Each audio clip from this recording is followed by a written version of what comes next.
Om Namo Bhagavate Sri Ramana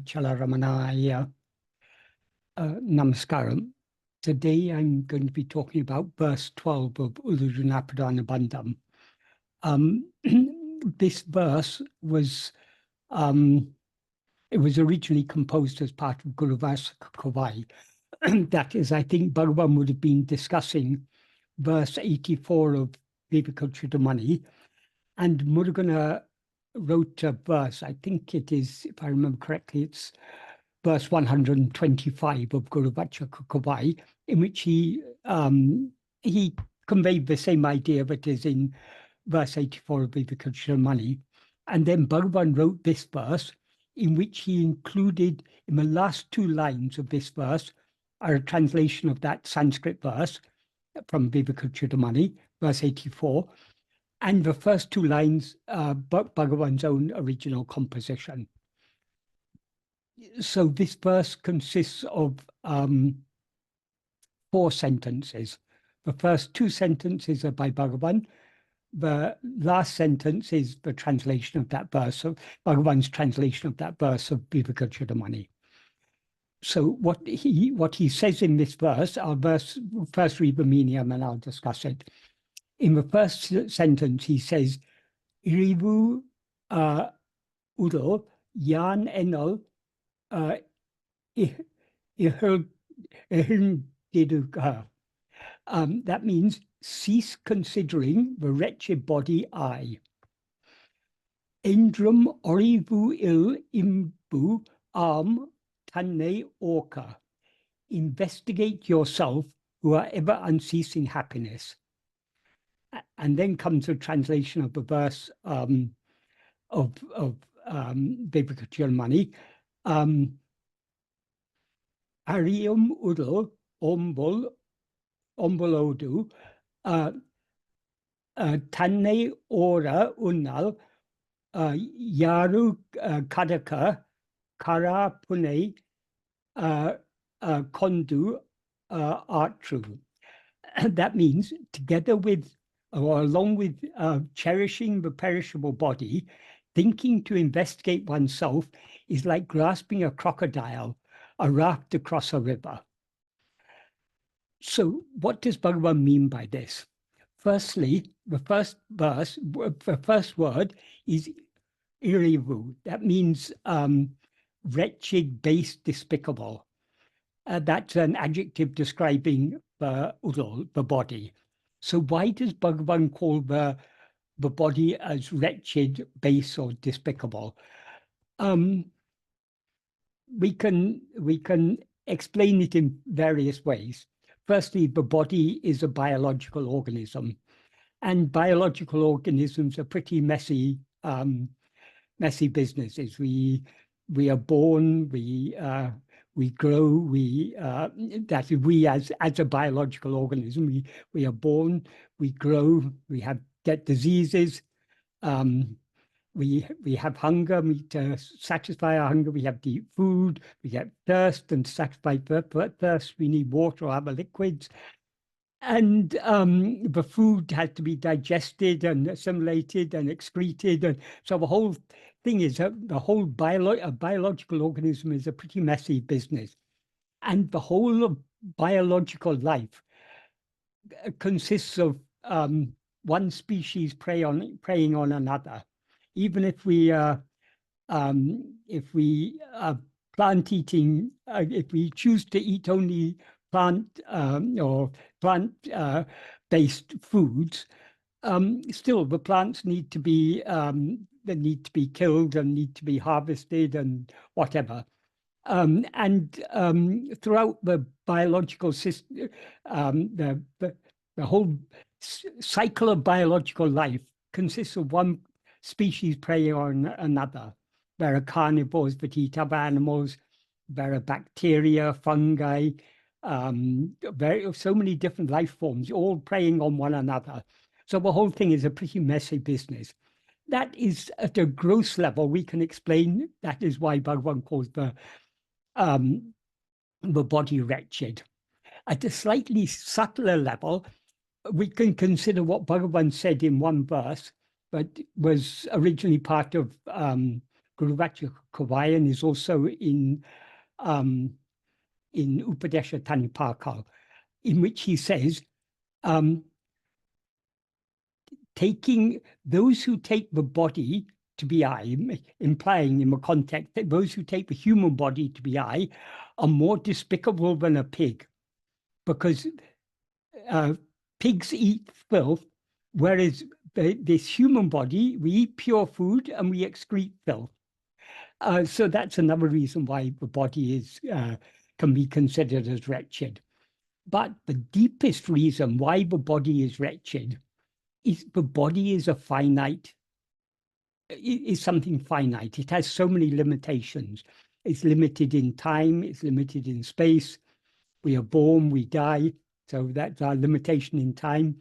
We occupy only one place in space.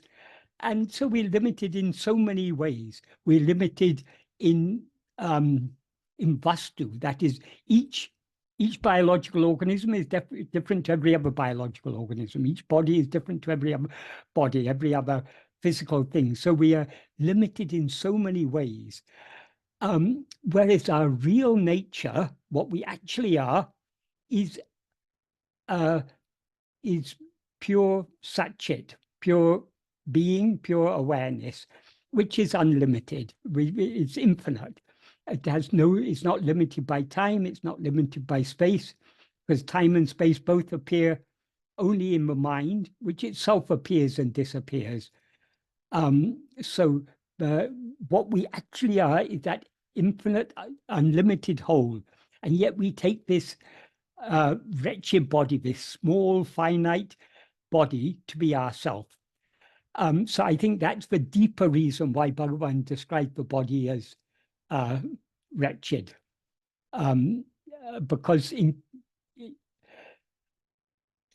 of all its limitations, so many different types of limitations, but we impose upon ourselves by taking the body to be I. And then he said, iṛivuḍalyā ṉeṉṇal ihandiḍuga. What that when the word eṉṇal, I have translated it here as considering. Eṉṇal actually literally means saying, but in this context we can take it to mean considering. But when Bhagavan talks about, Bhagavan often said, ego is the false awareness, I am this body. Well, he often described it as thought. It's the thought, I am this body. But what Bhagavan means by thought is something much deeper than what we generally mean when we talk about thoughts. Generally, when we talk about thoughts, we talk about we use the term thought to refer to the chatter that is going on in our mind all the time. So I can think, oh, I don't think I'm this body. I think I am not this body. But the I that says, I think I am not this body, is the I that is itself, experiences itself as the body. So what he means by thought is not just the superficial idea, I am this body or I am not this body. It's actually our experience. We actually experience this body as if it were ourself. Because what Bhagavan means when he talks about thought, any type of mental impression or mental phenomenon is a thought. So every experience is a thought. Everything other than our fundamental awareness of our own existence, I am, everything else is a thought. Even the one who thinks all these thoughts and is aware of all these thoughts, namely ego, is itself a thought. So as Bhagavan said, ego is the thought, I am this body. That is, whenever we rise as ego, we always experience ourselves as I am this body. So when Bhagavan says, give up or cease considering this body to be I, he means cease rising as ego, because it is the very nature of ego to consider itself to be a body, to experience itself as a body. So if we want to be free of all the limitations imposed upon us by identifying ourselves with a body, we have to cease rising as ego, because the very nature of ego is to identify itself as a wretched body. But how do we cease experiencing ourselves as this body? The ego, the awareness, I am this body, is a false awareness. But this body is not what we actually are. So being aware of ourselves as if we were this body is a false awareness. Since it's a false awareness of ourselves, it can be destroyed only by correct awareness of ourselves. And in order to be aware of ourselves as we actually are, we need to investigate ourselves. That's why in the second sentence he says, investigate yourself who are ever unceasing happiness. That is, what we actually are is eternal happiness. In fact, infinite happiness. Eternal means infinite in time, but we're infinite in every way. That is, what we actually are is Satchidananda. As Bhagavan says in verse 28 of Upadeshandaya, if one knows what the real nature of oneself is, then Anadi, Ananta, Akhanda, Satchidananda. Anadi means beginningless. In other words, eternal, timeless. Because what has no beginning will also have no end. What has a beginning will definitely have an end. So beginningless implies timeless. Ananta. Ananta means without end, without limit. So Ananta means infinite. And Akhanda means unbroken and implies undivided, indivisible. Because what we actually are is we are eternal, infinite, and immutable. We never undergo any change of any kind whatsoever. And we're indivisible. We are one and can never be divided into more than one. And we are Satchidananda. Satchidananda, though there are three words, they're all referring to the same thing. Because Sat means being. Being is itself awareness and is itself happiness. So Satchidananda does not refer to a combination of three things. Satchidananda is one thing. That is, what is Sat is also Chit, is also Ananda. And that is what we actually are. So if we know ourselves as we actually are, we will no longer mistake ourselves to be this body. So the means to get rid of this false identification, I am this body, is to know what we actually are. And in order to know what we actually are, we need to investigate ourselves. The verb Bhagavan uses in this second sentence is ōha. Or is a verb that means both investigate and know. So in this context, it can be translated as investigate, taṉṇai ōha can be translated as investigate yourself or know yourself. The implication in this context obviously is investigate and know yourself. That is, the means to know ourselves as we actually are is to investigate ourselves. And when we investigate ourselves, we will find ourselves to be ever unceasing happiness. And since happiness is itself Sat and Chit, we will find ourselves to be ever unceasing, eternal, infinite, Satchidananda. Once we know ourselves as such, we'll never again mistake ourselves to be this finite body. So Bhagavan first, in the first sentence of this verse, he points out what is the problem. The problem is that we take this wretched body to be ourselves. We mistake this wretched body to be ourselves. The means to get rid of this mistaken identification, a mistaken identity, is to know ourselves as we actually are. In order to know ourselves as we actually are, we need to investigate ourselves. The nature of ego is to be that are the two defining characteristics of ego. Firstly, as ego, we're always aware of ourselves as I am this body. And secondly, we are consequently aware of things other than ourselves. The defining characteristic of ourselves as we actually are, we are aware of ourselves as just I am. not I am this or I am that. I am I, nothing other than I. And consequently, we're not aware of anything other than ourselves. So long as we're aware of anything other than ourselves, we are identifying ourselves as a body, because we who are aware of those other things as ego, and the nature of ego is to always identify itself as a body. So in order to know ourselves as we actually are, firstly, we need to cease being aware of anything else. But merely ceasing to be aware of other things is not sufficient, because every night when we fall asleep, we cease to be aware of anything other than ourselves. But we thereby do not eradicate, annihilate this false awareness, I am this body.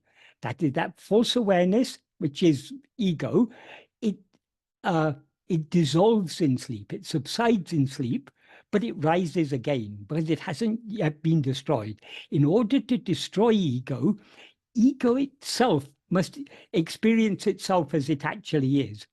That is, when we fall asleep due to tiredness. So when ego subsides in sleep, what remains is pure awareness. But since ego has already subsided, in other words, ego is absent in sleep, so though pure awareness alone shines in sleep, it doesn't destroy ego. So now in the waking and dream state, when we have risen as ego and are experiencing ourselves as this as I am this body, we need to know ourselves as we actually are. We need to know ourselves as pure awareness. So in order to know ourselves as pure awareness, firstly, we have to give up being aware of anything else. But as I said, merely being aware, ceasing to be aware of other things is not sufficient. We need to be aware of, we need to be aware of ourselves as we actually are. In other words, we need to turn our entire attention away from other things by turning it back towards ourselves. The more our attention is focused on ourselves, the more it is thereby withdrawn from everything else.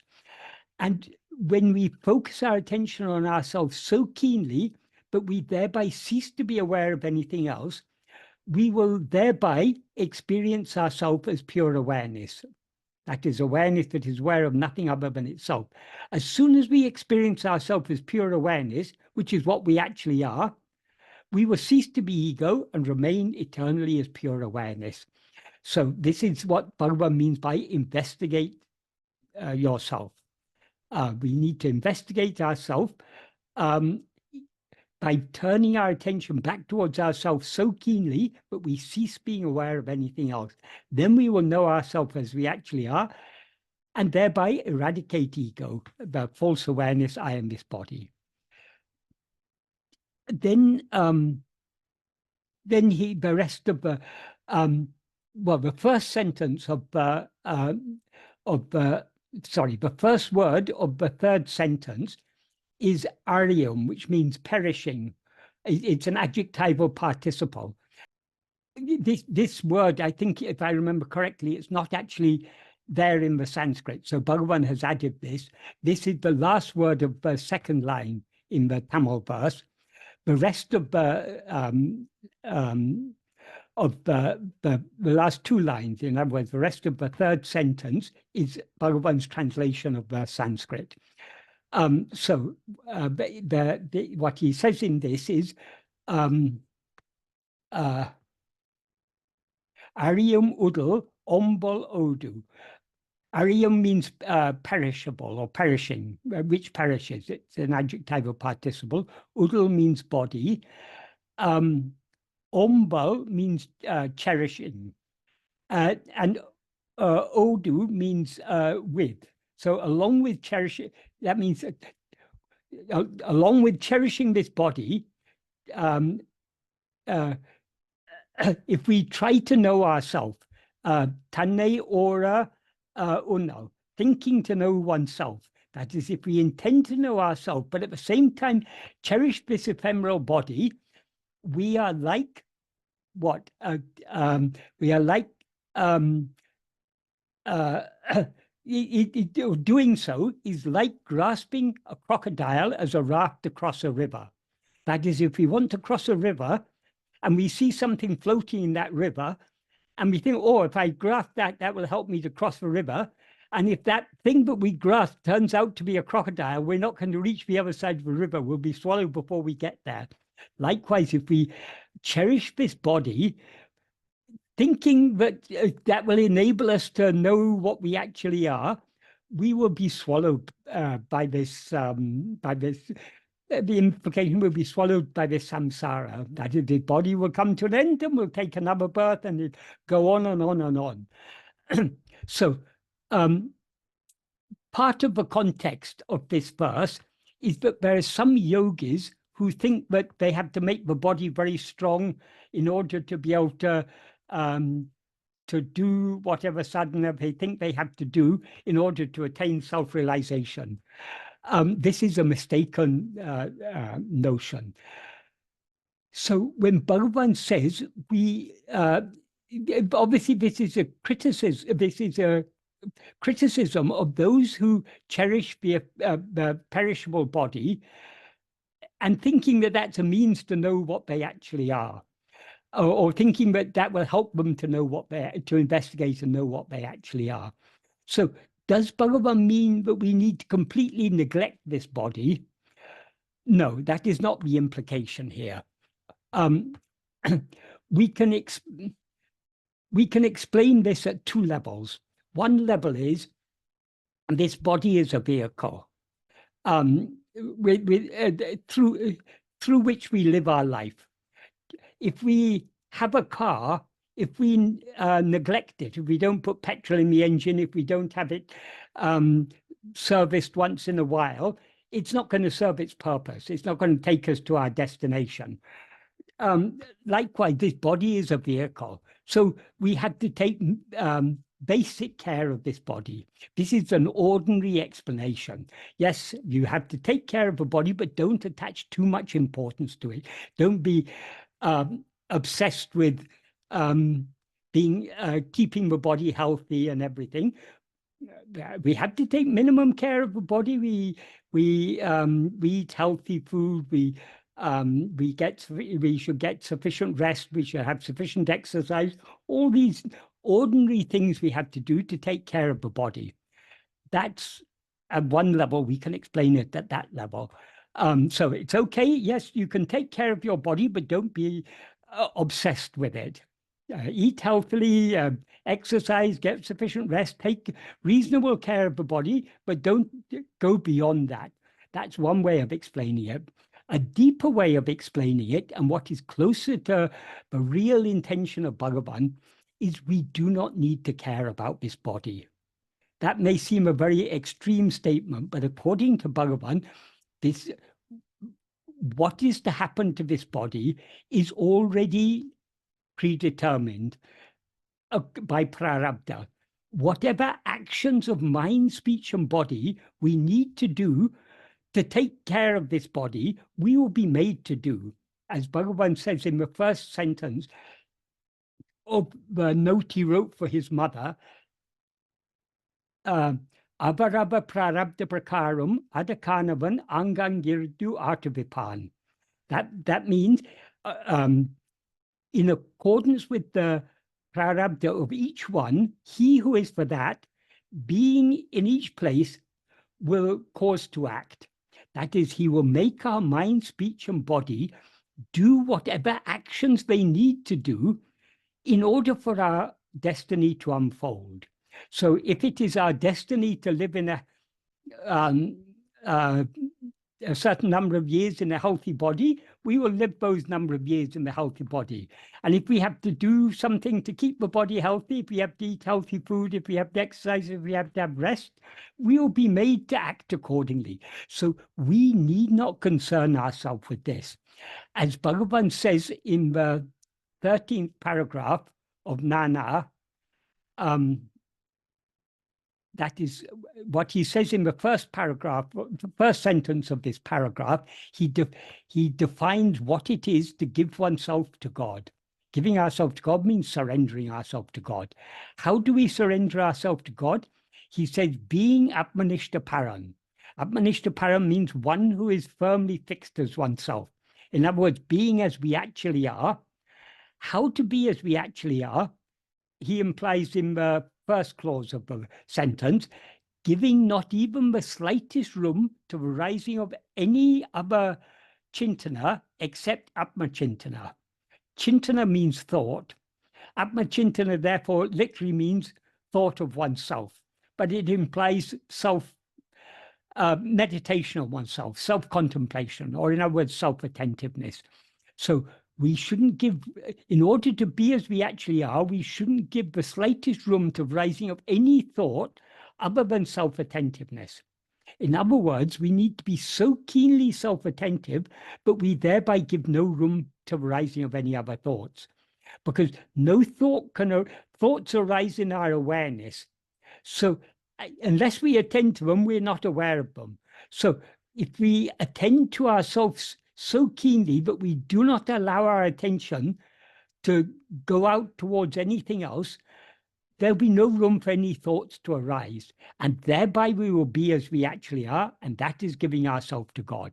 So this is what, in other words, it's only by keen self-attentiveness, keen self-investigation, that we can surrender ourselves. But then what about all our responsibilities? We have wife, husband, children, parents, friends, job. We seem to have so many responsibilities in this life. If we're always attending to ourselves, how will we attend to all these responsibilities? If we shouldn't think like that. So in order to save us from thinking like that, Bhagavan gives us a great assurance in the next sentence. He says, even though one places whatever amount of burden upon God, that entire amount he will bear. That means even the burden of thinking, we can leave to him. If anything is to be thought, let him make us think it. Let us not concern ourselves about whether I should think this or that. Let us hold on to self-attentiveness and leave everything else for him to take care of. And that's why Bhagavan says, however much burden we place upon him, he will bear it all. So we can freely surrender our entire burden, even the burden of thinking we can leave to him. Because he will make our mind, speech, and body act in whatever way is necessary for the prarabdha to unfold. In other words, we need to surrender our mind, speech, and body entirely to him. And then in the next sentence, he says, since one Parameshwara Shakti, Parama means supreme, Ishvara means God, it also means ruler, and Shakti means power. So Parameshwara Shakti means the supreme ruling power, or the power of God, the Supreme Lord. Since that one Parameshwara Shakti is driving all karyas, karyas here in this context means whatever needs to happen or whatever ought to happen. In other words, the destiny, he will make the destiny happen as it's meant to happen. Not only that, he will make us do whatever is necessary to make our mind, speech, and body do whatever is necessary. So that he's driving all those karyas. So everything is happening as it's meant to happen, according to his divine will. So when such is the case, instead of we also yielding to it, why to be perpetually thinking it's necessary to do like this, it's necessary to do like that? So we shouldn't even think, oh, I have to take care of this body. No, leave it to him. Let him take, if this body is to be taken care of, it will be taken care of according to, by prarabdha. So even the care of this body, we should surrender to him. We should, all cares and concerns, we should surrender to him. The only responsibility he's given us is to attend to ourselves and thereby surrender ourselves to him. And then he concludes this paragraph giving a very powerful analogy, which I'm sure all of us are familiar with. That is the analogy of a passenger traveling on a train. When we're traveling on a train, the train is carrying all the burden, it's carrying us and our luggage. But instead of traveling in a relaxed manner, if we insist on carrying our luggage on our head instead of putting it on the luggage rack, we're going to suffer. So Bhagavan says, though we know that the train is going, bearing all the burdens, why should we who go traveling in it, instead of remaining happily, leaving our small luggage placed on it, placed on the train, suffer bearing it, our luggage, on our head? So if we are cherishing this body, we are like a passenger who is carrying their luggage on the head. We need to, even the care about this body, even the care about our husband or wife, our children, our parents, whoever may be dependent upon, leave it all to him. He will take care of everything. So what Bhagavan expects of us is complete surrender.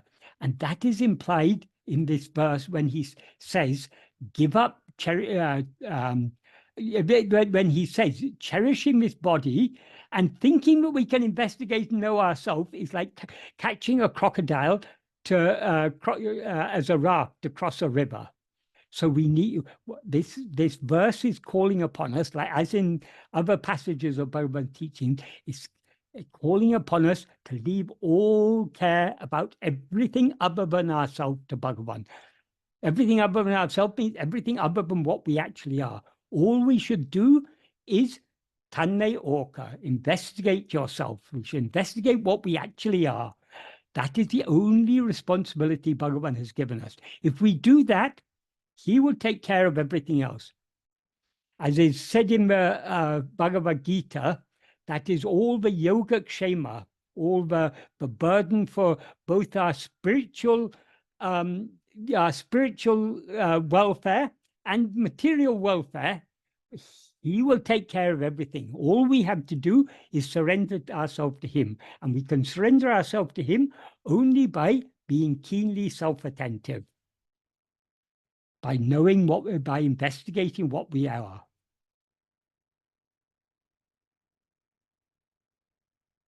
I hope that's a clear explanation of that verse. Thank you, Michael. So regarding the verse that you just discussed, so this is also a part of one of the GVK verses, right? Yeah, I think it's the first Bhagavan verse in Guru Vacha. Right. So many of the verses of Anubandham, particularly the original verses of Bhagavan in Anubandham, were originally part of Guru Vacha. Right. And okay. So question from one of our devotees here, who wishes to be anonymous. Isn't calling the body wretched showing a strong dislike? Am I not to shed all likes and dislikes? So why have the strong feeling of disgust against the body? Bhagavan doesn't say dislike the body. He says cease considering it to be I. When he says it's despicable, as I said, that implies it is something limited. What we are is unlimited. We are the infinite whole. So why should we, the infinite whole, impose limitations on ourselves by taking this body to be I? We don't have to dislike the body. We just have to be indifferent to the body. The body is going to be taken care of. The body has been given to us by Bhagavan. The same Bhagavan who has given this body has also given the prarabdha that will take care of this body as long as this body is to survive. So we should be completely indifferent to this body. Our only concern should be to attend to ourselves. That doesn't mean we have to dislike anything else.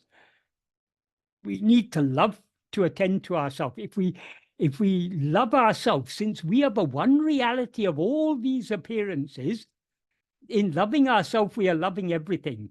But we're not loving everything. We're loving everything as it actually is, which means as I.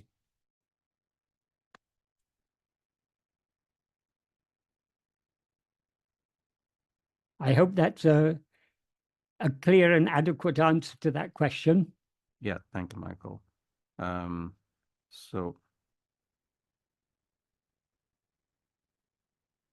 now let me go to the next question here.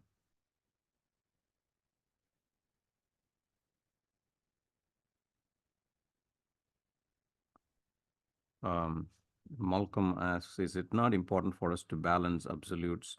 We are not the body with relative. We need to visit a doctor, exercise, eat healthy diet, etc. I think I've answered that already. If you need to visit the doctor, if it's in your destiny to visit the doctor, you'll visit the doctor. That is, as Bhagavan used to say, the disease comes according to prarabdha. If the medicine also comes according to the prarabdha, then that's also part of the prarabdha. So we should neither, we should leave all these things to Bhagavan. We cannot visit the doctor unless it is our destiny to visit the doctor. So whether we visit the doctor or not, leave that to Bhagavan. If it's necessary for a thought to arise, or I need to visit the doctor, I need to make an appointment, leave it to him to make that, to have that thought. That is, Bhagavan has assured us, whatever is necessary. When he said in that first sentence of that note to his mother, he said, in accordance with the prarabdha. That means whatever we need to think, whatever we need to say, whatever we need to do in order for our prarabdha to unfold, he will make us do that. So leave it all to him.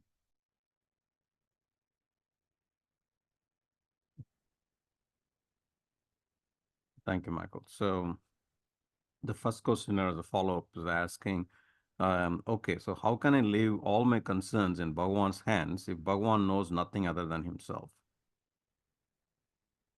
Bhagavan knows nothing other than himself because there is nothing other than himself. In knowing himself, he knows the reality of everything.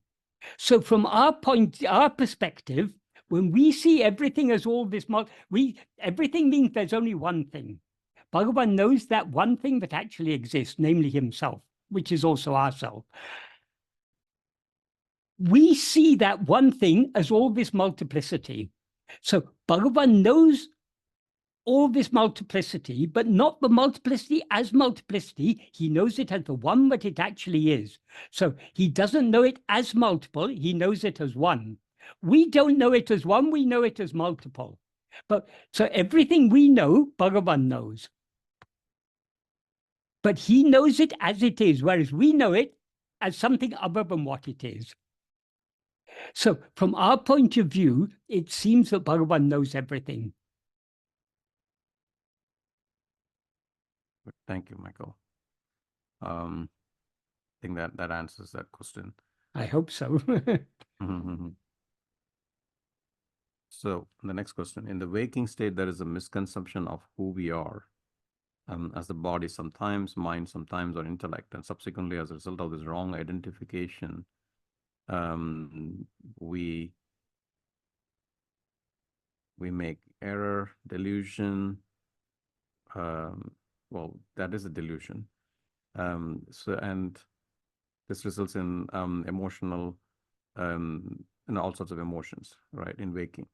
So let me see what the question is here. Can I just say one thing? Sure. About what you read so far? It's not that sometimes we identify ourselves with the body, sometimes we identify ourselves with the mind, sometimes we identify ourselves with the intellect, sometimes we identify ourselves with the will. We experience ourselves, that is these 5 sheaths, that is the physical body, the life that animates it, the prana, the mind, the intellect, and the will. These are the 5 sheaths. We experience these collectively as ourself. As Bhagavan says in verse 5 of Uڵḷadu Nāṛpadu, Uru panchakosa uru. The body is a form of 5 sheaths. Therefore, all 5 are included in the term body. So when Bhagavan says ego is the false awareness, I am this body, he means he's not just talking about the physical body. We never experience this physical body as I without simultaneously experiencing the life, the mind, the intellect, and the will. We are experiencing as I. They're one bundle. That is, all these 5 elements make up the person that we seem to be. And we experience this whole person as ourself. So it's not that sometimes we're identifying with the body, sometimes with the mind, sometimes with the intellect. It's not like that. All the time sometimes our attention may be on one of these more than the other, but we are always identified with them. That is the background to all our experience. Right. And then, but we didn't come to a question. You were trying right. So, so basically the question is, does this misconception leads to sorrow? Yes. Oh, that is the root cause, because what we actually are, as Bhagavan says in this verse, what we actually are is ever-unceasing happiness. We are infinite happiness, untainted by sorrow. So sorrow, misery, suffering, all seems to exist only because we rise as ego. Do we experience any sorrow, any misery, any anguish, any torment, any dissatisfaction in sleep? No, we're perfectly happy there. We've got no complaints at all. It's only when we rise as ego again in waking and dream that we have so many complaints, so many problems. So ego is the root of everything. Without ego, what exists is ourself alone. Even when we rise as ego, what actually exists is ourself alone. There is nothing other than ourself. Ourself as we actually are, that is. But now we seem to have risen as ego. Because we seem to have risen as ego, everything else seems to exist. As Bhagavan says in verse 26 of Uḷḷadu Nāṛpadu, if ego comes into existence, everything comes into existence. If ego doesn't exist, everything doesn't exist. Ego itself is everything. Therefore, investigating what this ego is giving up everything. Because if we investigate this ego, we will find no such thing at all. Ego will cease to exist, and everything else will cease to exist along with it. Right. So next question. Sarah, please go ahead. Thank you, Kumar. Michael, just if you could give me 2 minutes to frame the question properly, yes, that'd certainly. be great. Okay, so when we speak of the body and our own attachment to the senses, what I find is that generally in what he has written or what other people have commented on, Bhagwan, in a sense, lumped all the 5 senses, the physical senses together, and spoke about them as a collective. But I wanted to talk about sexual urges and sex. And I wanted to try and understand how we are supposed to deal with sexual desires in a modern context. And the reason why it's difficult to judge this based on what Bhagwan has, might have said about desires and senses in general, is that he operated in a certain cultural context. He operated in a certain time in South Asia when marriage was a thing that was inevitable. Everyone had to get married at a certain age, more or less, unless it was your destiny to not be. And so this question didn't come up too much. But in the modern world, marriage is not an option for everyone. So how should we proceed with our own biological needs? Because sex is also different from other senses in a way, because there is a biological imperative, but there is a mental component to it. There is that, desire-driven mental gymnastics that need to be done in the modern world to be in relationships, to be with someone.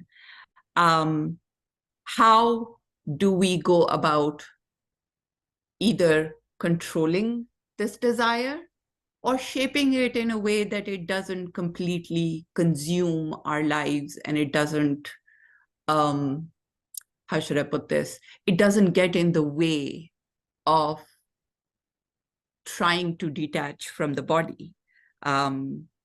Is celibacy an option in this world? I'm sure it is, yes. I mean, if you're sincere in your devotion, if you have a certain quest, one can be celibate, but there is also the mental part of it where you keep, opportunities present themselves, so you think about it. So Yes.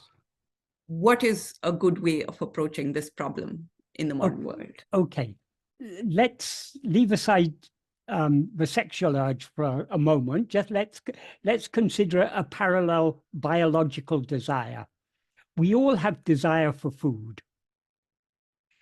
We know we need to eat a certain amount every day, and the food needs to be of a certain quality in order to nourish this body.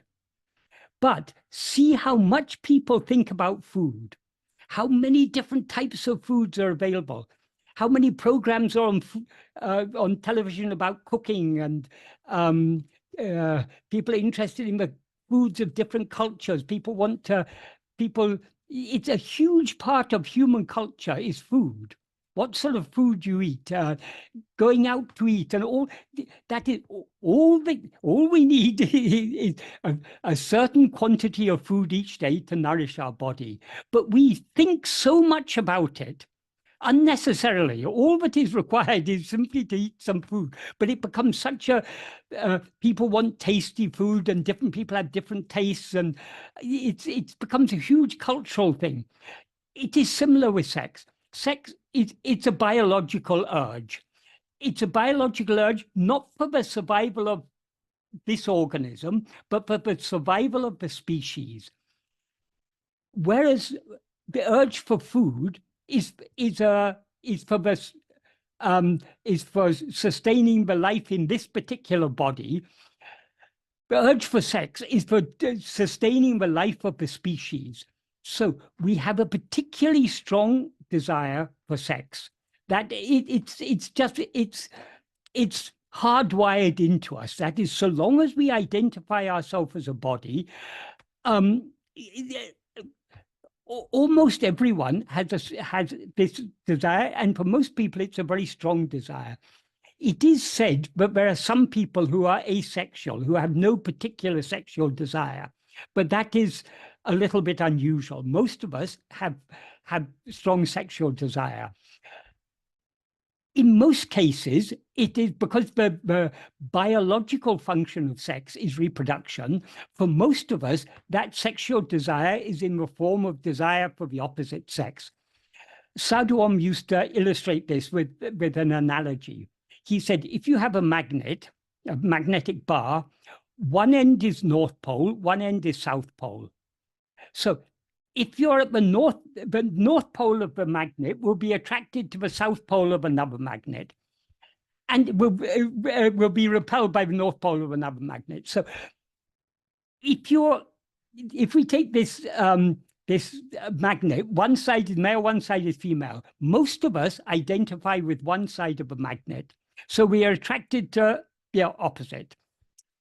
Even in the case where people have homosexual desire, it's all to do with identification, what we identify ourselves with. I'm not saying that we have freedom to choose. If we are born heterosexual, we can't just choose to be homosexual. If we're born homosexual, we can't choose to be heterosexual. It's just like the body has certain characteristics, male or female. The mind or emotions also can identify either as male or female, or whatever it is. All these are very complicated because it's all to do with identification, and we are not this body. But anyway, for most of us, we are attracted to the opposite sex. That is just like the magnet. So what Sadhuam used to say is, in that magnet, if you move one way or the other from the center of the magnet, there will be magnetic attraction. The only place in the magnet where there is no attraction at all is in the center. If you in the very center of the magnet, it's midway between the north and south, so it's a neutral point. The center is the heart. If we want to remain free of sexual attraction, we have to be the heart. We have to be as we actually are. If we rise as ego, leaving the heart, we identify either as male or female, and we feel this sexual attraction. It is inevitable. We can, if you want to be free of sexual attraction, the only effective way is to annihilate ego. For some people, celibacy may be a good option, but it's not necessarily the best option for everyone. And there are some people who choose to be celibate for spiritual reasons. If they are suited to that, that's a very good, very nice, pure way of living. But most of us are not, that's not necessarily the most suitable thing. So the prarabdha will be shaped accordingly. If it's our prarabdha to be celibate, that is because that is suited to, well, it's not always the case. Sometimes people it's their destiny to be celibate, but they still don't have control over mind. So their mind is still dwelling on these things. The real problem, there is, just like there's nothing wrong per se with eating, we're putting food in our mouth. There's nothing wrong per se with going to the answering the calls of nature. These are all biological functions. In exactly the same way, there's nothing wrong with the sexual act. The main problem from a spiritual point of view is the desire, because this is a very strong desire. So what is the best way to deal with this desire? For some people, as I say, celibacy may be a good option, but not for everyone. So if we are not living a celibate life, as you say, in a traditional society, marriage is the norm. And if you get married to someone in many societies, once you're married, you're married. There's no, it could be maybe a disastrous marriage. Maybe the couple don't get on well at all together. Maybe one is very cruel to the other or whatever. But once you're married, you're married. You can't get out of it in many societies. In our society, in a modern Western society, it is, though we get married, when the marriage doesn't work out, we have the option of divorce, which is not an option in many societies. But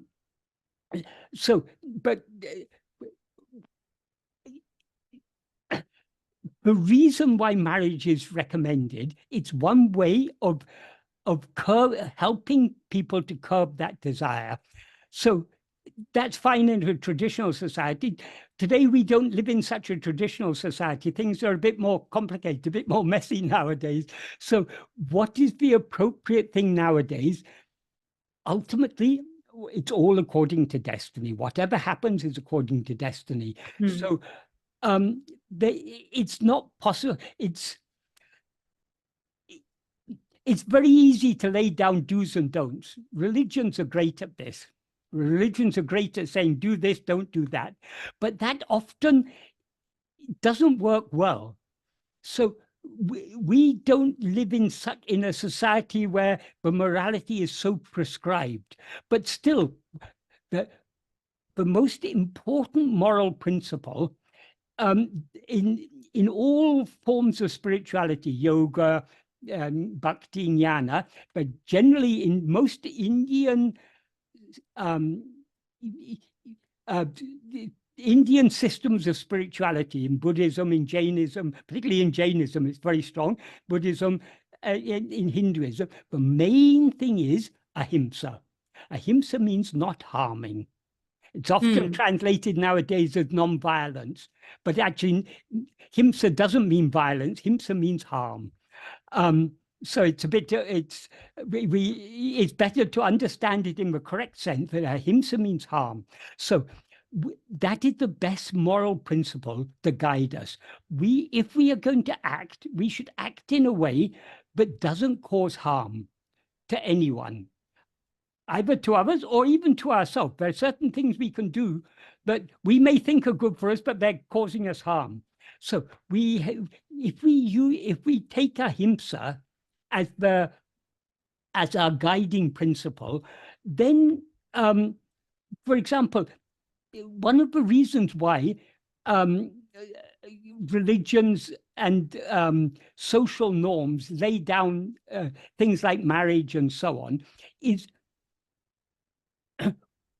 there can be two consenting adults can engage in a sexual act, but often that produces a third one, produces a child. So we have to consider the consequences of our actions.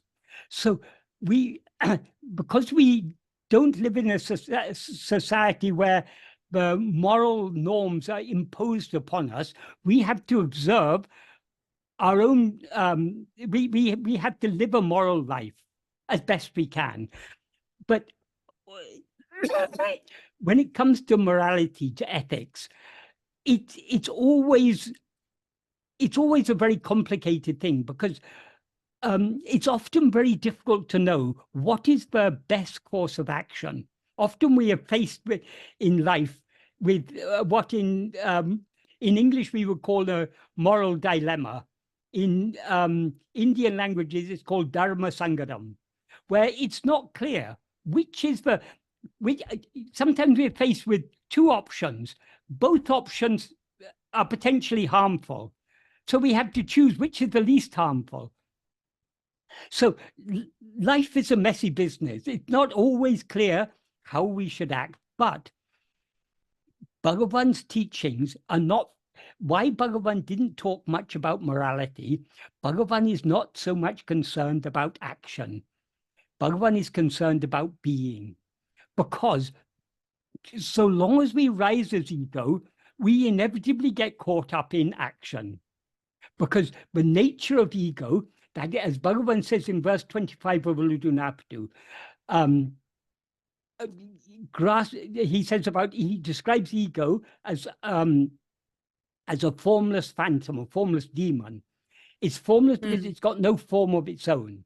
It's a phantom or demon because it's got no substance of its own. It borrows its substance from Satchit, it borrows its form from the body. So without grasping a form as I, the ego has no separate existence. That is, bereft of this body identification, ego is formless. Formless means it has no separate existence. So ego comes into existence grasping form. That is from the beginning of the verse, he says, grasping form, it comes into existence. The form he's referring to there is the form of a body, but it takes as I. Grasping form, it stands. Because without experiencing ourselves as I, ego cannot stand for a moment. Grasping and feeding on forms, it flourishes abundantly. That is, having identified ourselves with the form of this body, then we are constantly feeding on other forms. We're constantly attending to things other than ourselves. And here forms means not just physical forms. Anything, any phenomenon is a form. Anything that can be in any way be distinguished from any other thing is a form. So the mind is constantly dwelling on forms and feeding on forms, he says. Urupatri undu. Undu means feeding. So the food on which ego lives is grasping form, means attending to things other than itself. Uruvittu urupatram, leaving form, it grasps form. So the very nature of ego is to grasp form. That means since ego is formless, whatever form it grasps is something other than itself. So the nature of ego is to always grasp things other than itself. In other words, to always be attending to things other than itself. But if instead of trying to grasp other things, if ego tries to grasp itself, to find out who am I, if it turns its attention back towards itself to see who am I, what happens? Bhagavan says in the next sentence of that verse, Tedinal otam pidicum. If sought, it takes flight.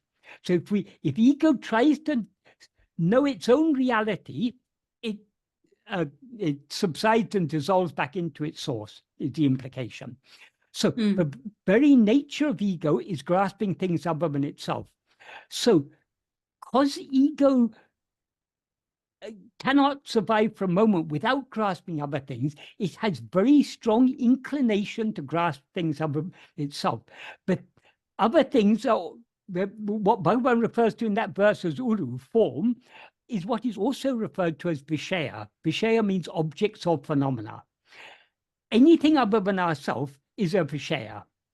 So the nature, ego has a very strong inclination to constantly grasp vishayas.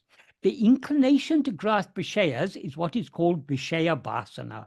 This is but the vasanas are not ego, but it is the nature of ego to have vishaya vasanas. So, sorry, I'm just trying to remember how I was, why I was saying this. Well, the question was pertaining. Yeah, to I know what the section question said. was. I'm just trying to remember connection. There was a reason I was coming to this point.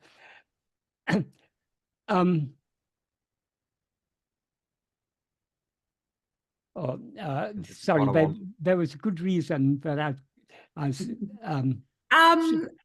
So I mean, if you remember it later, you can let me know. But I think that you pretty much answered my question, and I like this approach of looking at it as doing no harm to anyone. Yes. Because the truth is that in modern society, to have sex, there's a lot of manipulation that needs to be done of another human being, and you need to see that person in a certain way, in terms of, you know, what they can do for you.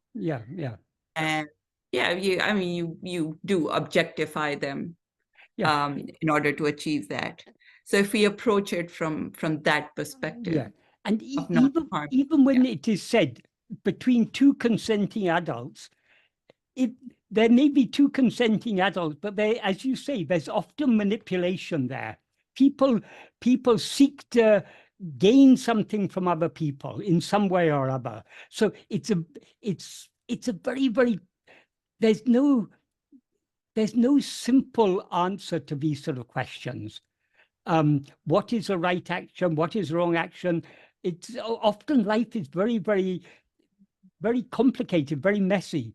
So I know what I was saying. I was saying about the desire. The real problem is that is the problem with the act is we have to consider the moral consequences of it.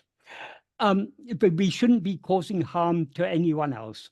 That is very, very important. Not only with regard to this, with regard to all our actions, we should try to act in a way that does not harm others.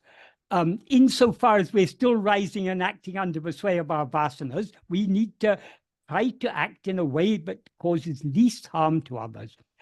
But the real problem lies in the desire.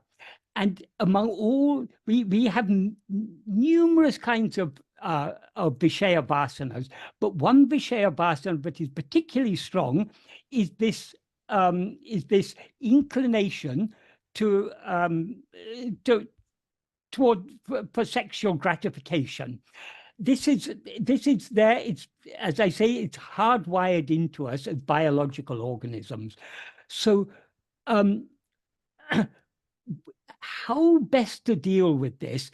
Whether for some people, celibacy may be the best option, but not necessarily for everyone, because some people can try and live a celibate life, but the more they try to live a celibate life, the more their mind is dwelling on that. Chadwick has recorded one thing. I don't know how accurate this is, but Chadwick says that Bhagavan said this in his presence, but it may have been, I don't know, Chadwick didn't know a lot of Tamil, so whether he understood what Bhagavan was saying or someone translated it for him, but it was in the context of someone obviously who was troubled by sexual desire. And Bhagavan said, it's better to do it than to think about it. What the context was, we don't know.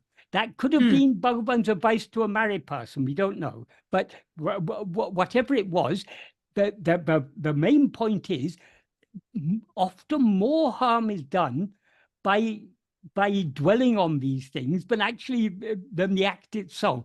So what is the best option for us? Ultimately, it comes down to prarabdha, because everything we are to experience in this life, as Bhagavan said, what is never to happen is not going to happen however much you try. What is to happen will not stop however much you try to avoid it. So ultimately, how many times we have to our sexual desire is to be gratified, and in what way it's to be gratified, that's all determined by prarabdha. So ultimately, that is, Bhagavan has given us we need to understand the greatness of what the solution that Bhagavan has given us. Bhagavan's solution to all problems is self-investigation. And self-investigation, of course, entails surrender, because to the extent to which we investigate ourselves, to that extent we're surrendering ourselves. Because when we come to action, what is the correct action, how we should act, it's often impossible to say what is the correct action. But Bhagavan's concern is not with doing, but with being. That is, Bhagavan is trying to turn our attention away from all these external things. Actions are external to ourselves, back towards ourselves, to the being. Without being, there couldn't be any doing, but there can be being without doing. As we know from every night in sleep, we just are. We're not doing anything, we're not knowing anything. We are just being as we are and knowing ourselves as we are. But as soon as we rise as ego, we get caught up in this action because of the vasanas. The vasanas get us, tie us up in this. They make us kriti mahodado patanakaranam. When Bhagavan says in the Sanskrit version of verse 2 of Upanishasaram, he says the cause for falling in the great ocean of action, but he doesn't specify in Sanskrit what that cause is. In Tamil, he makes it clear what is the cause. He says vittai, as seeds. The seeds are the vasanas. In fact, in the Malayalam version, he says vasanakara vittai, as seeds in the form of vasanas. So it's vasanas that make us fall in the ocean of action. So all that we are doing is a play of our vasanas, and all that we are experiencing is the fruit of what we have done under the play of our vasanas. So long as we identify ourselves as this body, there will be sexual attraction there. There will be an inclination to think of it, to let the mind dwell on these things. There will be an inclination to gratify this desire. This is just the nature of things if we take ourselves to be a body. The solution is to give up taking ourselves to be a body, to cease rising as ego and thereby identifying ourselves as a body. So why Bhagavan emphasized self-investigation above everything else? Self-investigation means holding on to our own being. To the extent to which we hold on to our being, we thereby subside and remain as being. And that is the only solution to all problems.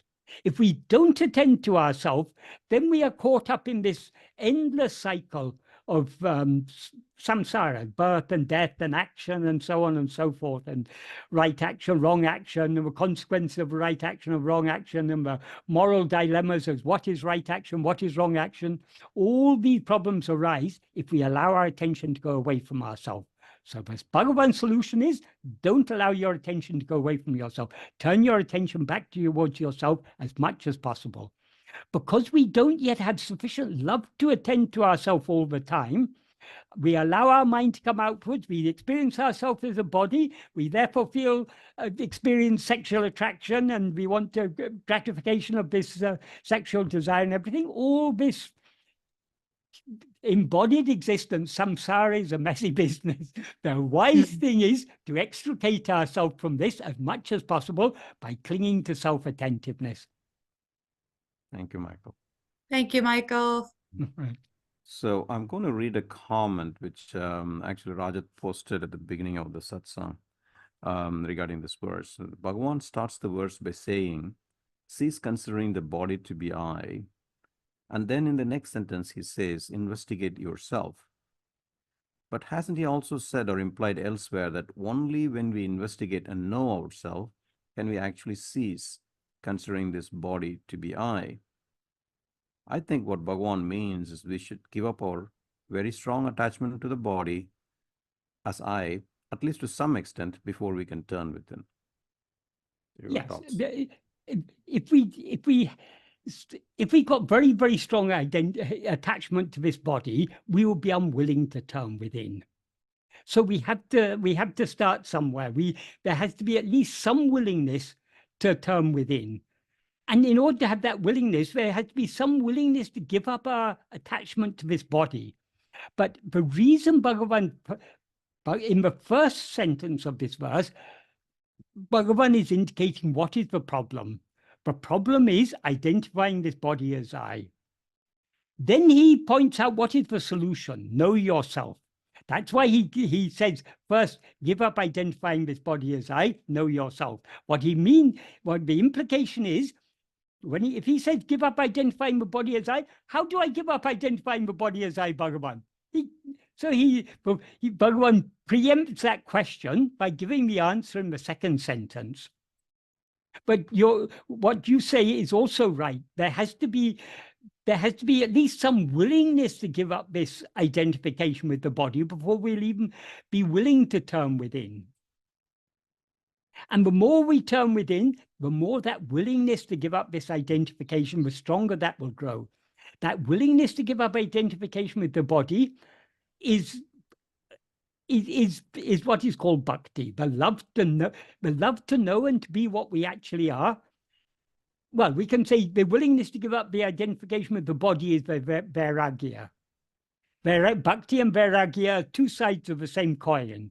You can't have one without the other. We can't be detached from everything else unless we have love to know what we actually are. To the extent to which we have love to know what we actually are, we will thereby be detached from everything else. Thank you, Michael. So I have a question here from Keva, here sitting here in the center. On one occasion, Michael, you said the fruit of all agamya karmas will be stored in sanchita karma and later will be experienced as prarabdha karma, its fate in a future life.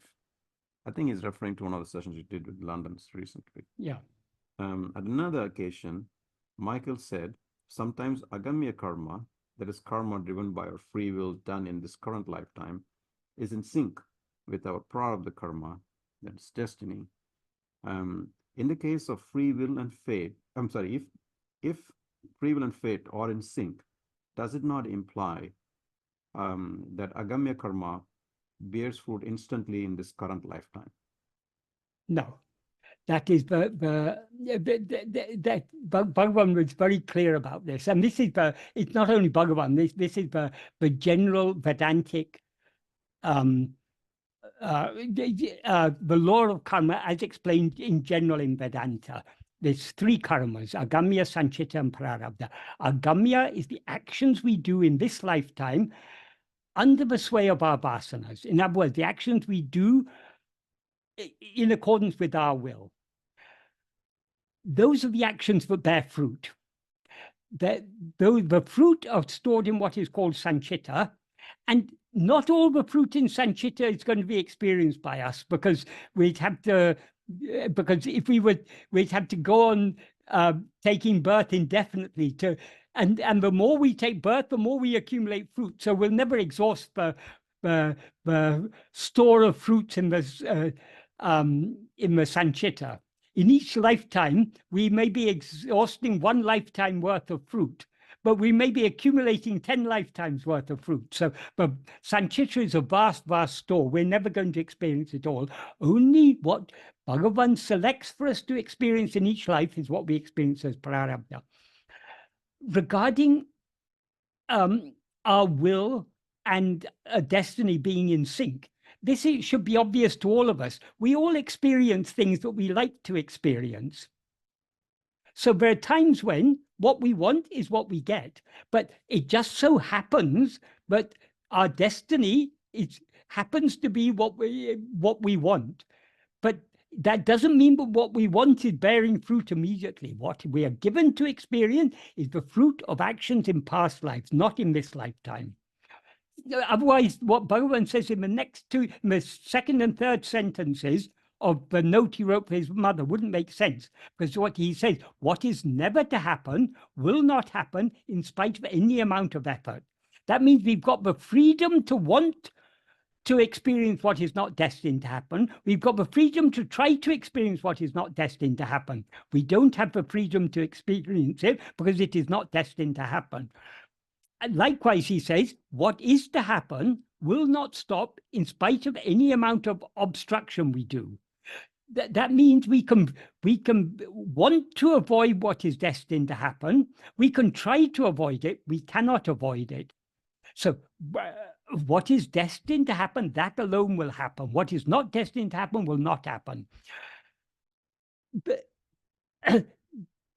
destiny and fate, destiny and freedom of will, people often think, oh, since Bhagavan said everything is predetermined, therefore we have no free will. That's a conclusion many people come to, but that's a complete misunderstanding, because what is destined to happen is the prarabdha. That is what we are given to experience, is prarabdha. That is the fruit of our past actions.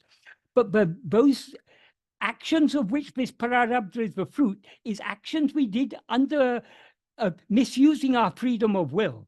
So Bhagavan spoke about Icha Kriya Swatantra. Icha Swatantra means freedom of will. Kriya Swatantra means freedom of action. Bhagavan said we have both, but we have no freedom to experience whatever we want. Sometimes what we want to experience happens to be in our prarabdha. Then our will and the prarabdha happen to be in sync, but it doesn't always happen.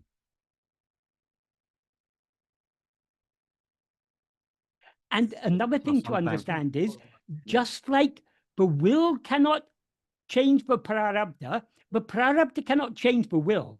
They're two completely distinct jurisdictions. Prarabdha determines what we are to experience. Freedom of will and freedom of action determines what we want to experience and what we try to experience. Two completely different domains. They're two different jurisdictions. Neither can intrude into the other.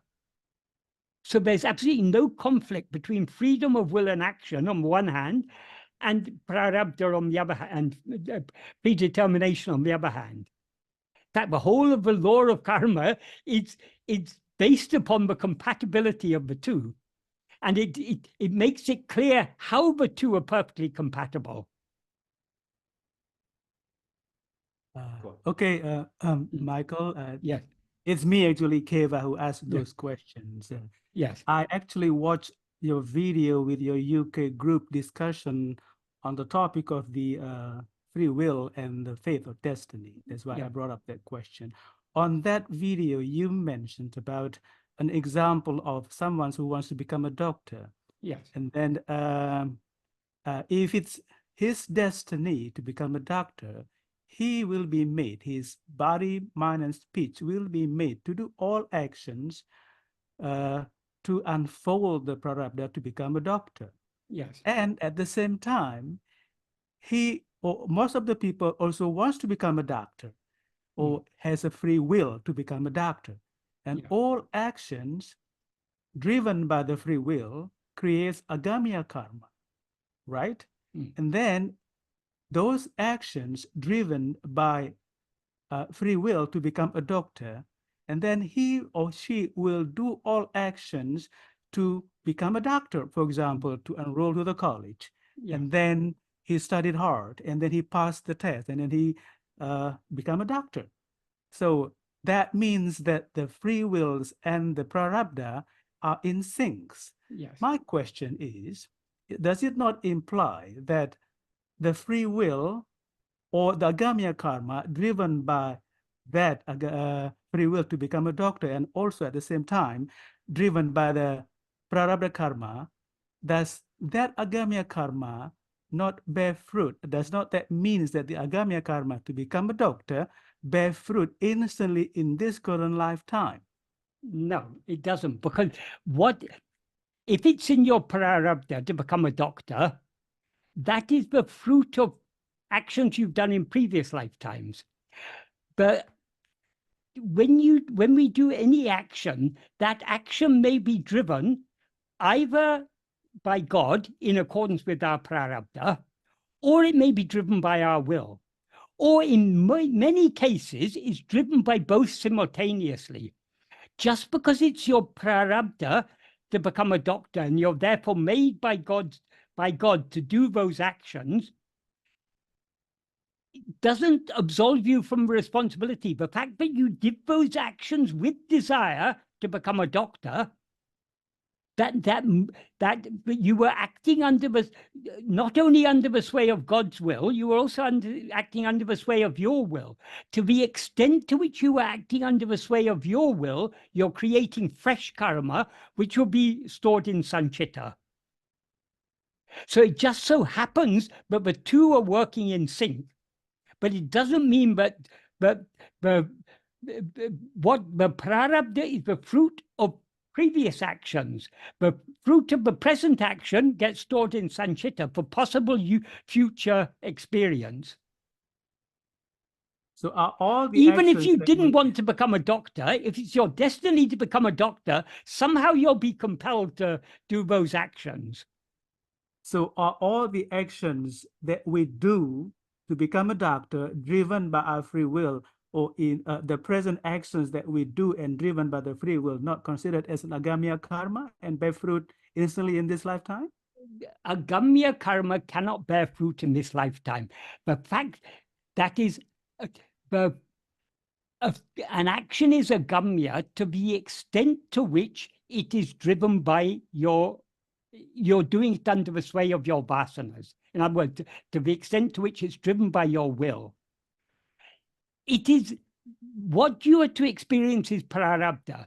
If those actions you do are necessary in order to experience that prarabdha, the same action that you're doing under the sway of your vasanas, you're also being impelled to do by God. But the two are separate. We have to distinguish what we are doing under the sway of our vasanas and what we are made to do by God. Sometimes the two coincide, but though they coincide, they're still distinct forces driving us to do those actions. All right, then, to simplify the questions, does agamya karma, or are there some of the prarabdha karma bearing fruit in this current lifetime, and some of them are not bearing fruit in this current lifetime, or all the agamya karmas do not bear fruit in this current lifetime? Agamya, no agamya can bear fruit in this current lifetime, because the fruit that we experience in this lifetime is what is prarabdha, which is predetermined. If you could do an agamya but could bear fruit in this lifetime, then what Bhagavan says in the second and third sentences of the note he wrote to his mother would thereby be negated, because he says what is never to happen will not happen in spite of any amount of effort. That means any effort you make in this lifetime cannot bear fruit in this lifetime. And however much you try to avoid something, your effort to avoid it cannot bear fruit in this lifetime, because it's destined to happen, it's going to happen. Okay. Thank you so much, Michael. Is it clear? You don't seem to be very convinced. You'll get there. I will get there. I will try to listen and watch the video again and again. But remember, this is not, Bhagavan's teachings are primarily about being, not about doing. We need to understand the reason why was Bhagavan so clear and emphatic about what he taught about karma. there's a reason for it, not because Bhagavan wants us to engage in karma. He wants us to understand whatever is destined to happen is going to happen. Whatever is not destined to happen is not going to happen. So there's no point in us trying to make effort either to make something happen or to avoid something happening. It's all going to happen. So we need not be concerned about the external happenings of our life. So we should turn within. If we turn within, to the extent to which we turn within, we thereby don't rise as ego. When we don't rise as ego, we are thereby not acting under the sway of our vasanas. So the whole aim of Bhagavan's teachings is that we should turn within. Whatever he teaches us is to help us in that respect. So if we understand whatever I do in this lifetime, I cannot change my prarabdha even an iota. I cannot add to it. I cannot subtract to it. It is going to happen. What is going to happen is going to happen. What is not going to happen is not going to happen. However much I want it to be otherwise or try to make it otherwise. So there's no point in being concerned about these things. The only thing we should be concerned about is turning within and holding on to our being. To the extent to which we hold on to our being, we thereby refrain from rising as ego and doing. To the extent to which we rise as ego, we inevitably get involved in doing. All right. Thank you very much, Michael. Right. Thank you. Thank you. Yeah. Thank you, Michael. So, and we go on to the next question here. From the previous session, there's still a lingering question on the meaning of the word porul. What does it really mean? Is it some material, matter material that the ultimate eye can perceive or observe? Okay. Also, I would like you to discuss why you use the word substance to translate the word porul, so that both sinks in together. There was a series of questions on this. I'm just summarizing it for you. Okay. So please go ahead. The word porul in Tamil is more or less equivalent to the Sanskrit word vastu. In Sanskrit, there are two words that mean substance. Well, two words that can be translated as substance. One is dravya and one is vastu. Dravya is a material substance. Vastu is a metaphysical substance. So when Bhagavan talks about porul, he's not talking about a material substance. He's talking about existence. The existence of all things, that is, existence is the substance of all things. Everything that seems to exist, its substance is existence.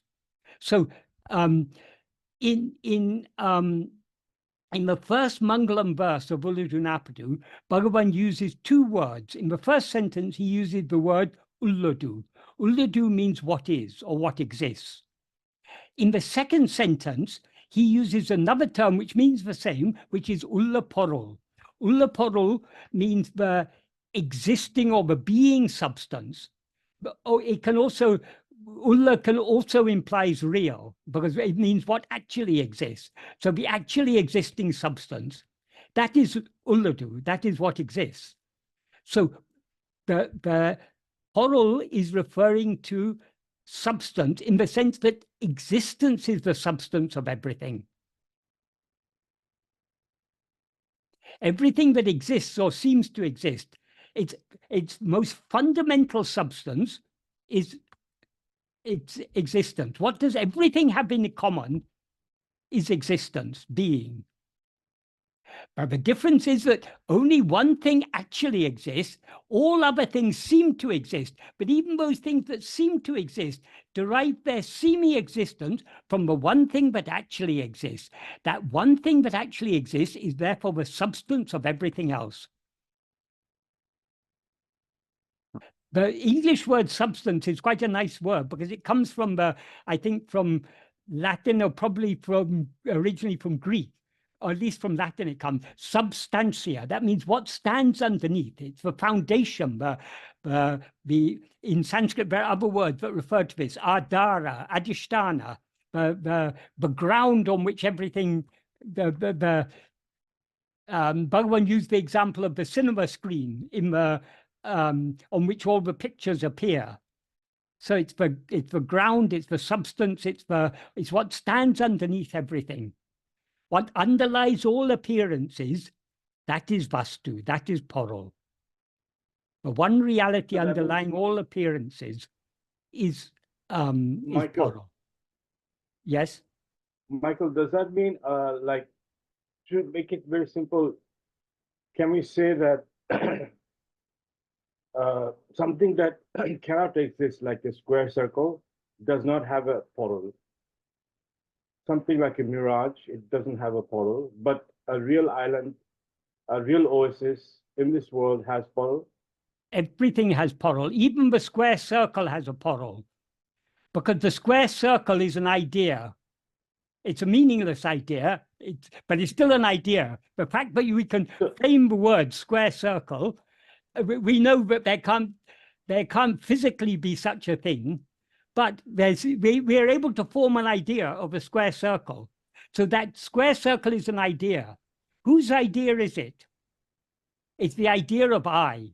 I am thinking of a square circle. So the substance of the square circle is the thinker of that idea, namely ego. And the substance of ego is Sat-Chit. So Sat-Chit alone is the real, is the one poral or vastu or substance. It's the substance of all that exists and all that doesn't exist.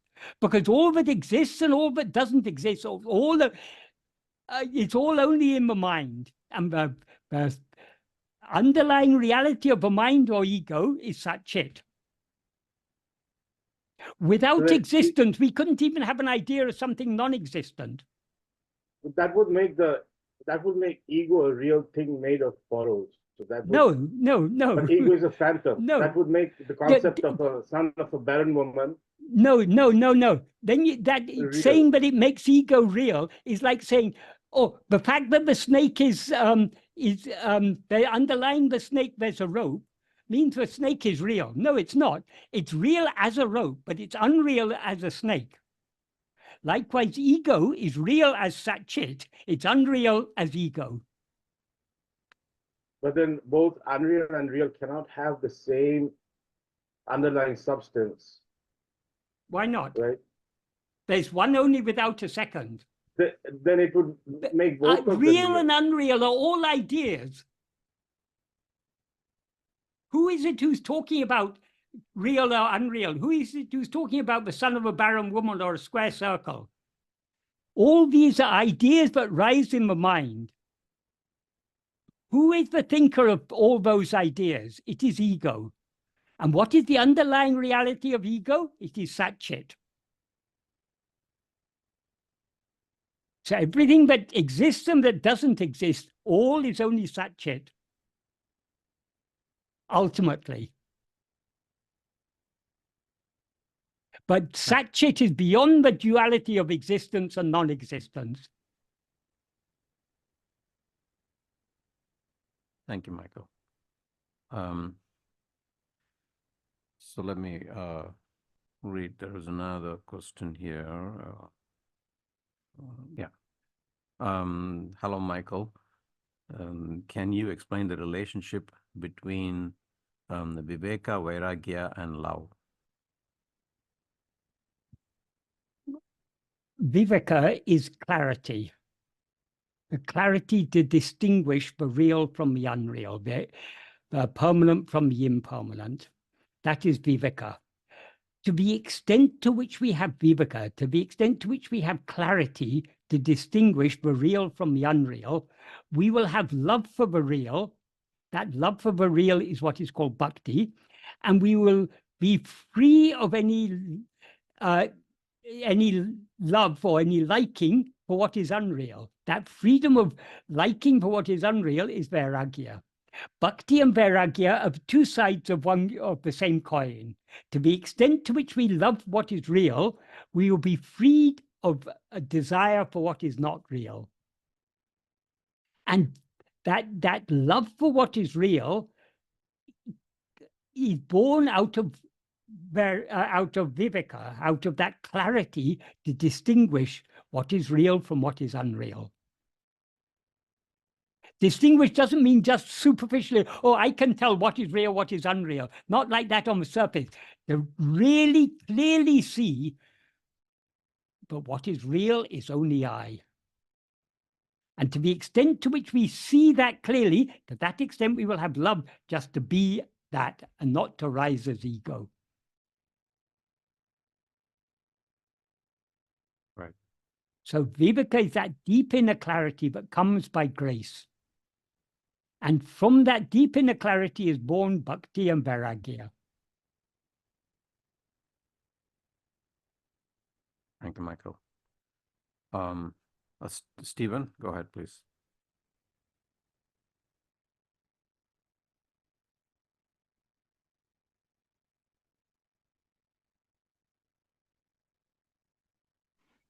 I'm sorry, I didn't have a question at this time. Excellent session. Thank you. You're welcome. Thank you, Stephen. So we go down and the list. Bruce has put a comment there. Answer yourself. Bhagavan says investigate yourself.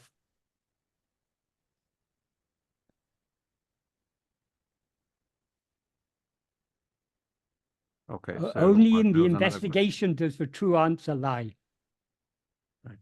I'm going to post this question here from Uma. How can we ever know what it means to hurt? Sometimes when we refuse to oblige, that could also hurt. No. Oblige. It's a bit difficult to answer that question without a context. Right. Uma, can you please give the context for your question? Namaskaram, Michael. Yeah, Namaskar. In relation to the sexual gratification question that you were answering, I think at that time I just made a comment. Right. Again, our aim should be, so long as we are rising as ego and acting with doership, we should try to act in a way that does the least harm. That doesn't mean that we have to gratify everyone else's desires, because it may not always be appropriate to, sometimes to say no to someone may hurt that person, but it may be saving some greater hurt. So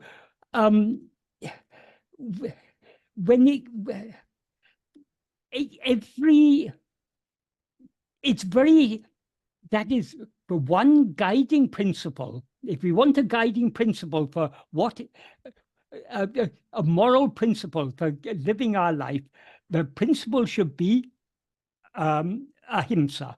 But how to apply that is not always, it's not always very clear. What is the best course of action to avoid causing harm? Because sometimes we're faced with two choices and both will cause harm. So how to choose which is the least harmful? We really don't have to worry too much about these things. As if we understand Bhagavan correctly, Bhagavan isn't asking us, Bhagavan didn't give lectures on morality. That is, Bhagavan set an example in his life how we should live. And from his teachings, we have to infer certain things. Bhagavan very clearly indicated, Bhagavan often spoke about the need for ahimsa. He often indicated the need for ahimsa. So we need to understand that as the guiding principle.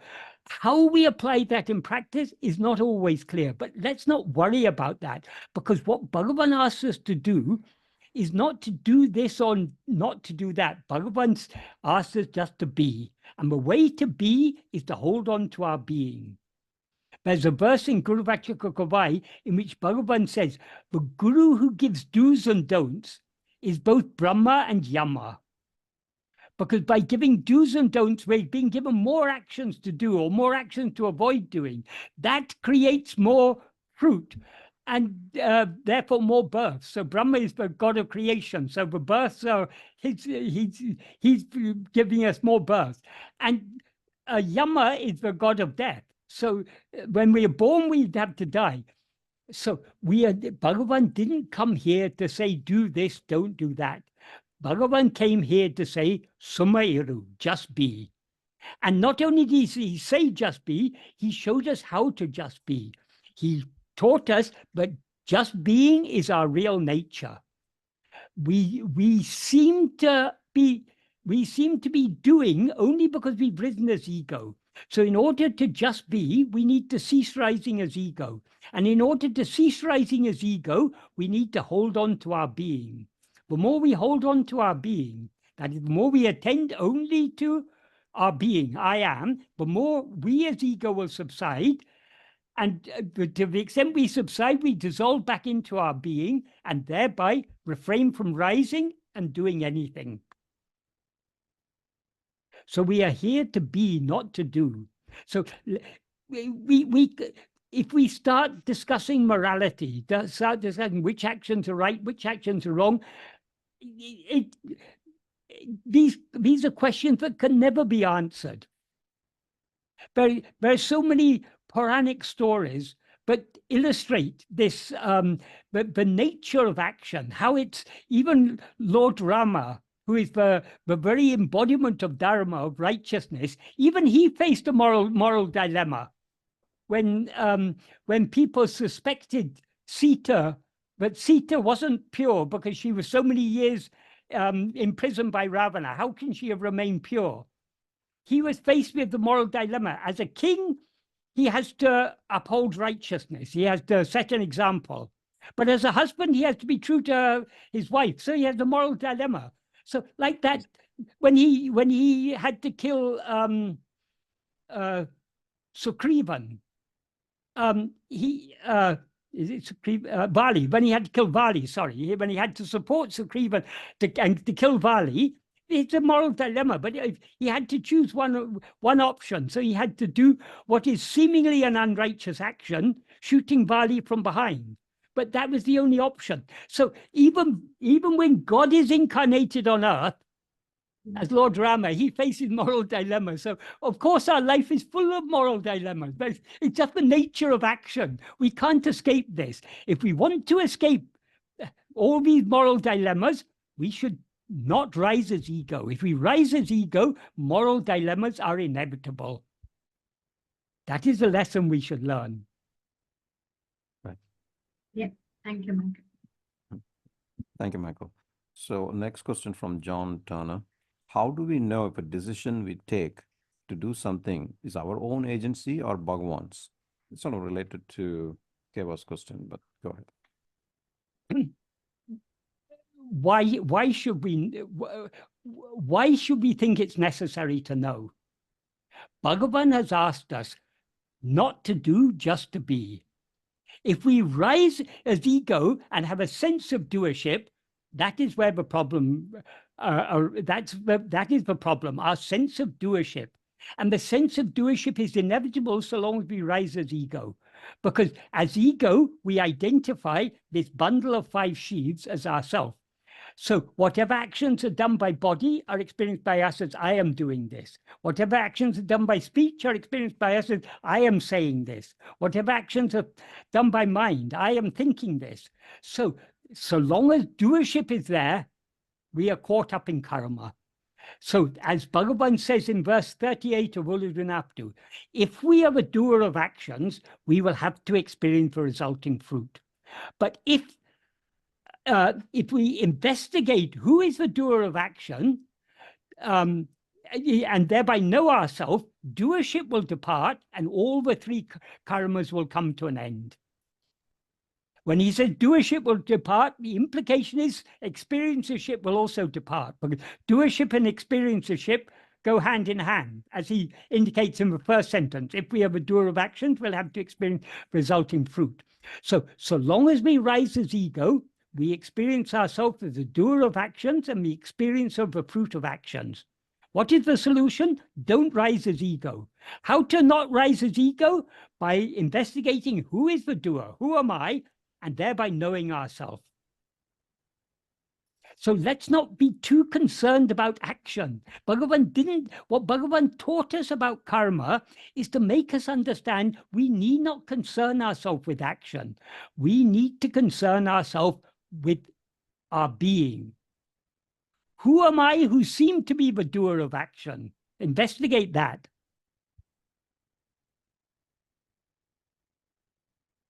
Otherwise, if we go on asking questions about karma, about fate and freedom of will and all these things, there's no end to it, because this is all outward going mind. What Bhagavan taught us is to make us understand we need not concern ourselves with these things. We need to turn within. Of course, so long as we rise as ego and experience doership, then we are responsible for our actions. So we have to act in a way that is in an ethical manner. For that, the guiding principle is ahimsa. That's all we need to be concerned about. Let's forget everything else. Main point is we need to turn within and subside back within. That is all that is. If we Bhagavan says in one sentence in ṉeṉṇa, so clearly and simply, Oruvan tan sarupamadeyam vaṛiyu, nirantara sarupasmaranaye kai patravanayan adu andre porum. That means until one attains Swarupa, if one clings fast to uninterrupted Swarupa Smarana, that alone is sufficient. Swarupa Smarana, Swarupa means our own real nature, what we actually are. In other words, our own being, I am. Smarana means remembrance. So it's another way of saying self-attentiveness, because generally our attention is going outwards to other things. So we don't literally forget I am, but we overlook, we neglect I am because we're more interested in other things. So Bhagavan wants us simply to attend to I am, to hold on to that self-remembrance. If we do that, that alone is sufficient. Nothing else is necessary. So everything else that Bhagavan taught us is to impress upon us, but we need not be concerned about this. Don't be concerned about your external life. Don't be concerned about cherishing this body or whether to go to doctor or not, whether to take medicine or not, whether to eat or not. Don't worry about these things. It's already decided. It's already been predetermined by prarabdha. You can leave it all to Bhagavan. Put the whole burden on him. He has asked us to do one very simple thing, to hold on to our own being, and thereby to be as we actually are. So we need to understand not only what Bhagavan has taught us, but why he's taught us. In what way is knowing about prarabdha and agamya? How is this relevant to Bhagavan's teachings? We need to consider this and understand why Bhagavan taught these things. He taught us these things to make us understand, but we need not concern ourselves with these things. The only thing we need to concern ourselves with is holding fast to Swarupa Smarana, self-attentiveness, self-remembrance. Thank you, Michael. So last three questions, but it could, it could be brief. Rabi, do you want to ask the question? No, I think I have gotten most of my answers. Yeah, that's what I in thought. the discussions that followed since I asked the question. Thank you. You're welcome. Thank you. Then the next is Ram Tanati. Yes, Michael. The question I got is the ego, let's call it, is created by the soul, and I'm the soul or consciousness, whatever you call it. If consciousness is my true nature, why am I involved with the ego? I mean, shouldn't it be so natural for me to be in my consciousness all the time? Why does it only happen during the sleep? Why am I not on it all the time? And why is there a struggle to get back to it? Because the ego seems to be an entity which wants to self-preserve. That's why it's creating all these obstacles. Why does that happen when I am consciousness? Why shouldn't it be very natural for me to be always in that state, not just in sleep? you are always in that state. It is only from the perspective of ego that we seem to have left that state. But even when we rise as ego, we don't cease to be aware I am. So that I am is what we actually are. But when we rise as ego, we conflate that I am with a set of adjuncts. So you say the soul has created ego. I think what you mean by soul there is Swarupa, what we actually are. What we actually are has not created anything. The nature of Swarupa is just being. What we actually are is just pure being, Satchit, pure being awareness. So we as such, we don't create anything. So who has created ego? What has created ego? If you ask Bhagavan that question, Bhagavan will tell you, first you investigate this ego and see whether it's ever been created, whether it exists even now. We seem to be ego only when we're looking at other things. But if we look at ourselves, has anyone ever found ego? If you seek it, it will take a flight, it will disappear, because there's no such thing. So the whole problem is due to avichara, as Bhagavan said, non-investigation. So the solution is vichara, investigating ourselves. In other words, turning our attention back to ourselves to see what we actually are. If we turn our attention back and see what we actually are, we will see we've never risen as ego. There never was any problem.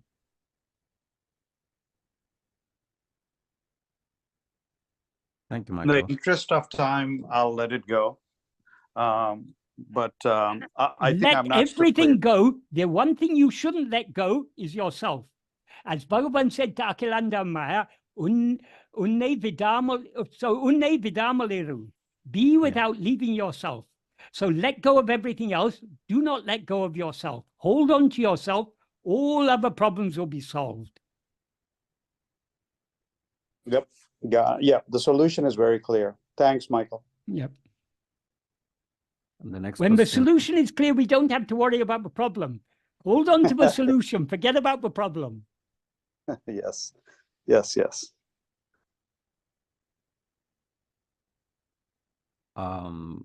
question. Hello, Michael. Based on Bhagwan's letter to his mother, if this life is going to be conducted by my past karma, and that is what is destined, whatever is destined will happen, right? Then even my effort destined in certain way? No, we are free to make. When we talk about effort, are we talking about effort outside or effort inside? That we need to. When we rise as ego, we have freedom of will and freedom of action. So we are free to want whatever we want. We are free to try for whatever we want. So in other words, we're free to make effort, but we are not free to experience whatever we want, and we will experience only what is destined and not what is not destined. Regarding effort, we are all making effort all the time. The problem is we are directing our effort in the wrong direction. We're directing our effort outwards. We need to direct our effort inwards. We need to make effort to turn within to see what we actually are. And regarding that, Bhagavan said one thing. Bhagavan often said this: prarabdha affects only the outward turned mind. It can never prevent the mind turning within. So we always have the freedom to turn within. That is the only correct use of our freedom. Otherwise, if we use our freedom in any other way, we are just creating more agamya. Okay, thank you, Michael. Malcolm, I think yes. So you asked the question, but I could see it in this along the many messages here. Is there a difference between being and I? Was that you who asked? No, well, okay. The question basically that I have is alignment. I think your primary message is that actions should be in alignment with being, with the self. If action is in alignment with being, yes, being is not doing. No, so correct. In order to align our doing with being, we have to stop doing and just be. Yes. Yes. And in order to just be, we need, so long as we rise as ego, we get involved in doing, in action.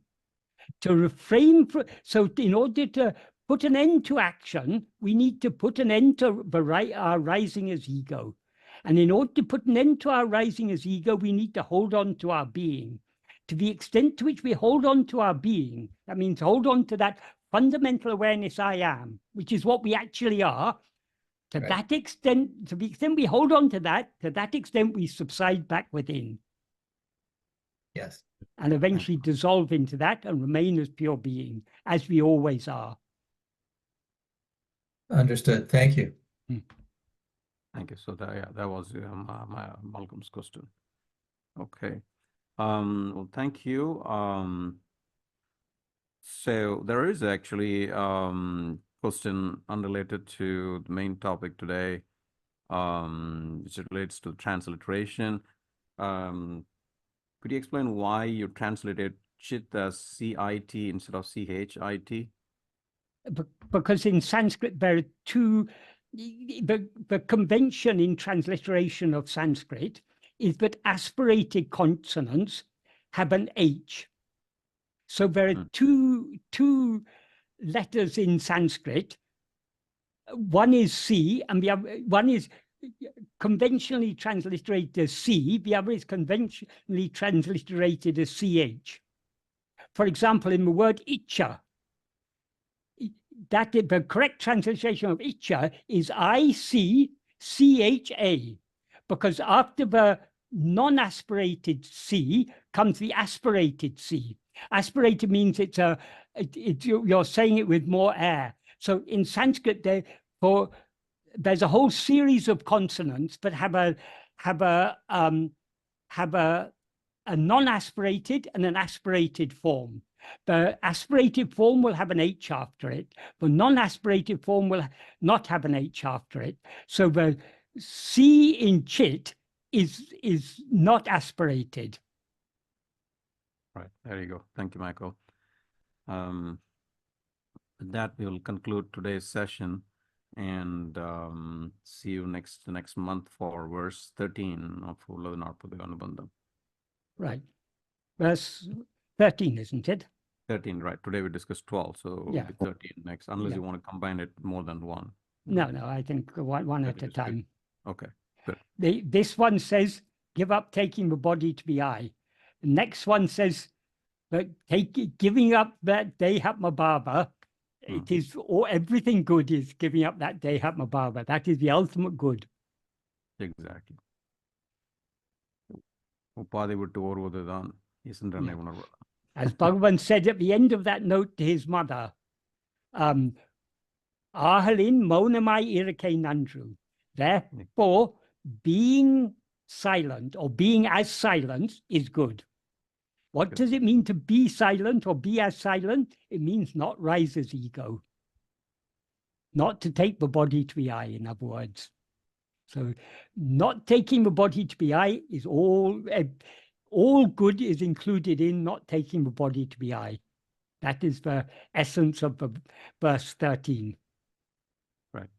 Well, thank you, Michael. So we'll see you next time. Okay, right.